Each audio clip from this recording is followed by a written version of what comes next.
உன்னதமானவரின் உயர் மறைவில் இருக்கிறவன் சர்வ வல்லவரின் நிழலில் தங்குவான். இது பரமசிலாக்கியமே. சர்வ வல்லவரின் நிழலில் தங்குவான். இது பரமசிலாக்கியமே.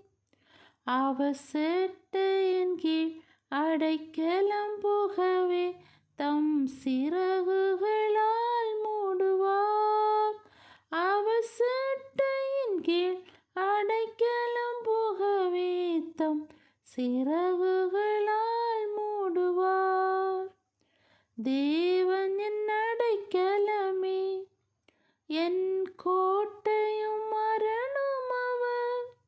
அவர் சத்தியம் பரிசையும் கேடகமாம், என் நம்பிக்கையும் அவரே. அவர் சத்தியம் பரிசையும் கேடகமாம், என் நம்பிக்கையும் அவரே. அவர் சேட்டையின் கீழ் அடைக்கலம் புகவே தம் சிறகுகளால் மூடுவார். அவர் சேட்டையின் கீழ் அடைக்கலம் புகவே தம் சிறகுகளால் மூடுவார். Thank you, Jesus.